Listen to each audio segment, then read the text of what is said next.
Password hacking. In this video, I'm going to show you how to hack into a server by cracking its password. And this is real world. You'll get a chance to do this yourself on my server. Also, this is for educational purposes only. Please don't go hack somebody else without their permission. Only hack me. You need to learn hacking.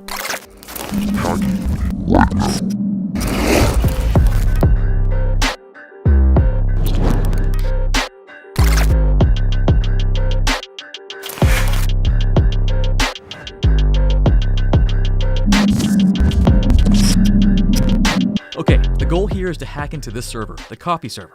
Why? Well, because once we do, we get free coffee, and coffee's awesome. Although you might need coffee for this, so go ahead and get it. Now the good news is that we already have a username. The username is dwight.schrute, which is a great start, but what we don't have is the password. This is our mission. We're going to hack Dwight Schrute's password. And when I say hack, I also mean crack. Oh, and by the way, this is a real server that I want you to try and break into. Watch until the end, I've got a challenge, and the first 5 people to complete that challenge will win free coffee. Legit. All right, here we go. I want also a huge shout out to IT Pro TV, the sponsor of this video and my hacking journey. They're my primary learning source for learning things like this. So if you want to dive deeper, check it out. Link below. If you use my code NetworkChuck, you get 30% off forever. So yeah. So how do we hack this password? How do we crack it? Well, we can do it the old-fashioned way, right? The good old Dwight Schrute method. Try 000 000. No. Okay, now try 000 001. SSH dwight.schrute at my host. And I just start trying passwords. 000001. No, let's try it again. 00002. No, that's not right. Let's try it again. 00003. Oh, let's try it again. No, why would you keep doing that? There are better ways, and we can even automate this process to make it killer. Check this out. So what we were just doing is traditionally called a brute force attack. We were going to sit there and try every password under the sun until we found out Dwight's password, even if it took us 5 years. Not the most efficient use of our time. Now, to be fair, every attack I'm going to show you is technically a brute force attack, but we refer to them in different ways. But there are so many better ways, and we're going to open up some hacking tools right now, and they're amazing. Check this out. The first tool I want to show you is called Hydra. So fire up Kali Linux, launch your terminal, and we'll get going. We're going to use Hydra for an online attack, which basically means we're going to be trying our passwords on a live system. We'll be entering those passwords in the prompt and getting denied as we keep trying them. Now, Hydra is going to do all the work for us. We'll enter our command in, step away, and done. But she's not going to do what we just saw, just trying every password under the sun, 0001, 0002. No. We're going to give her a list of passwords that we think might be it. What we're doing here, providing Hydra with a list of passwords, is called a dictionary attack. And this is crazy effective because it has a list of common passwords that a lot of people might use. And we have a lot of passwords at our disposal. One list we have that's already built into Kali Linux is called the RockU password list. This company, RockU, got hacked back in 2009, and these hackers released all their passwords they found, which were stored in plain text. So now we get to use it. And this list is massive. Let's take a look right now. If I open another terminal here, if you're on Kali, you can find it in user share word lists, and there it is right there, rocku.txt.gz. And we'll just unzip that real quick. Sudo gzip-d, the file name rocku.txt.gz, and let's take a look at it. I'll cat the file right now. Look at that. So many passwords. I better stop it before my computer has a heart attack. There we go. Now, I will not be using that list. That list has 14 million passwords. But I do have my own list. Here is my word list. Things I think Dwight might use. So let's try it out. First, I'll specify my username. Now I could do -L to specify a file name like usernames.txt and look through a list of names. Now I already know it's Dwight, so I can just do a lowercase l and put in dwight.schrute. And then I'll specify my password file. I'll do -P and my file, which I have named wordlist.txt. I'll do a backslash to move to the next line here. And then my host, which is 45. Blah, blah, blah. And then the service type. Now, right now, I'm accessing the server using SSH. So I'll specify SSH. It could be FTP. It could be Telnet, whatever. And let's go. Oh, password. It's all about passwords. Bam. You see how fast that was? I mean, the list wasn't big, right? But it found it. Check it out. Here's the password. Bears Beats. And went through my list, tried each one. This is the one. Now, this method is fun and useful, but let me tell you, if you're trying a bunch of login attempts, a bunch of passwords, firewalls might find you. You might get blocked. Plus, you have timeouts. The account probably will get locked out. Not the best method. But we have another way, a better way. Check this out. Let's take our password hacking from online to offline. In this situation, we're not going to try and log into the server a million times. But how does that work? How do we know if it's going to be the right password if we can't actually try it? One word: hashing.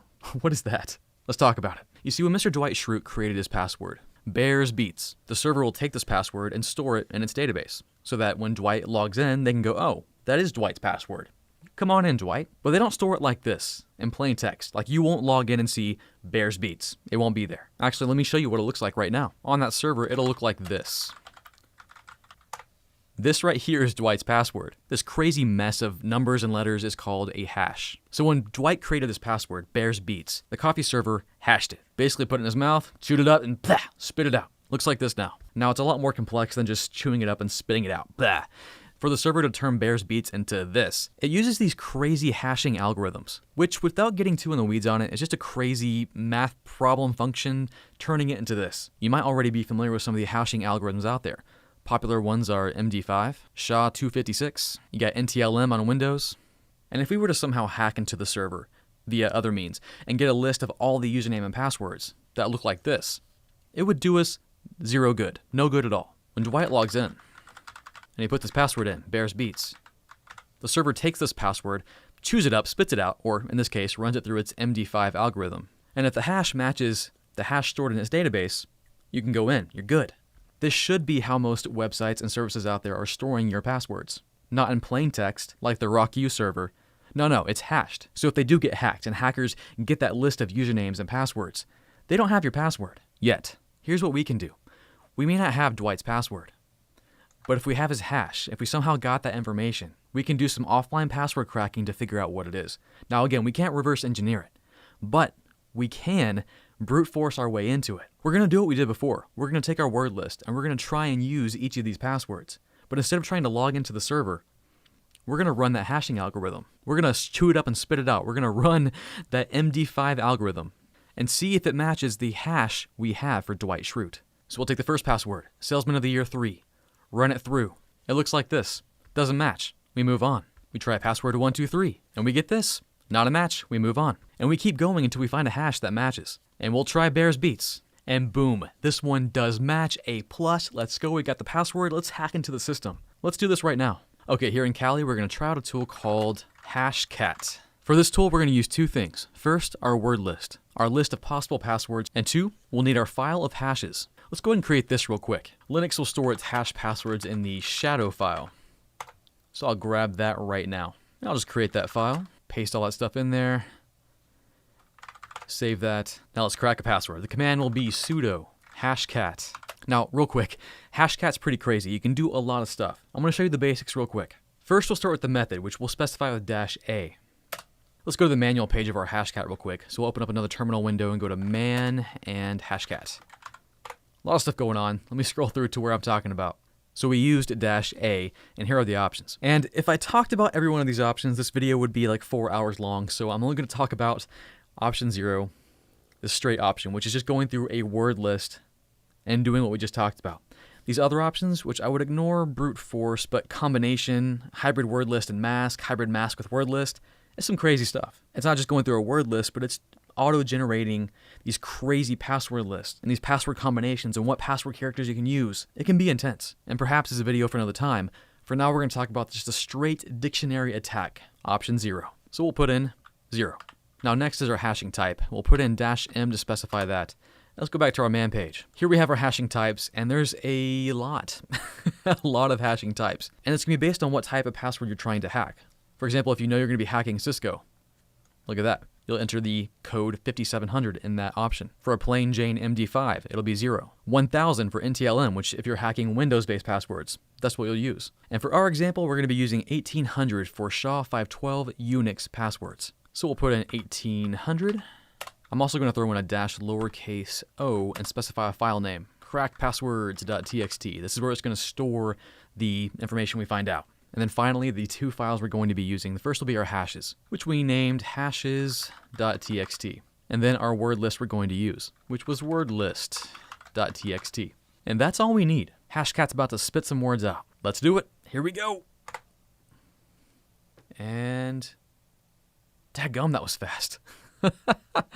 Now again, the word list was not that big. And it found the password. If you look here at candidates.number1, it gave us two options, Eminem and Bears Beats. Now we know that Bears Beats is the correct password, so great job, hashcat. Now let's try one more. Let's try a Windows-based password. I'll do sudo hashcat once more and do a -a and specify, oh, not -1, -a and specify my method, which will be 0, -m.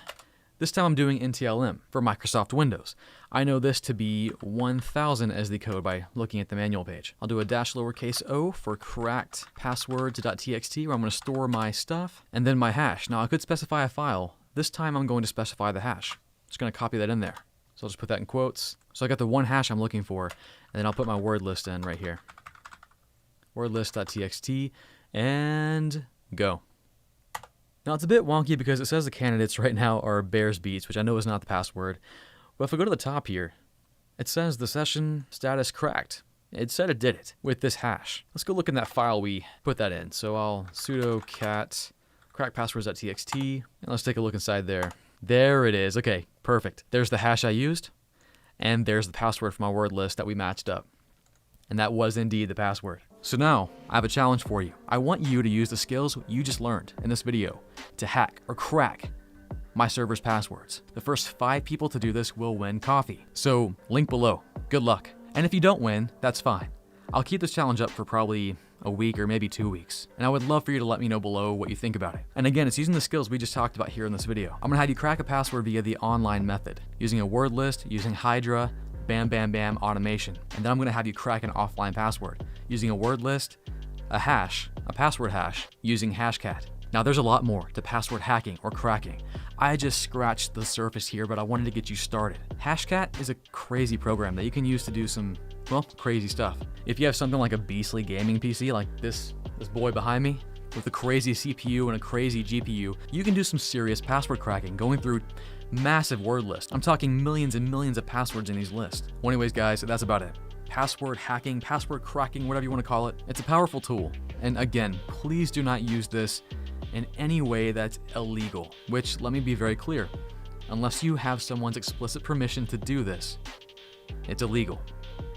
Hack yourself, hack your own passwords. Hack me. I'm giving you permission to hack just the one server, nothing else, in my challenge. Otherwise, set up your own lab and do it in there. Do not use this for any illegal methods. But beyond that, I hope you like this video. If you do like it. And if you haven't already, hit that subscribe button if you like what I'm doing here. Yep, that's about it. I'll catch you guys later.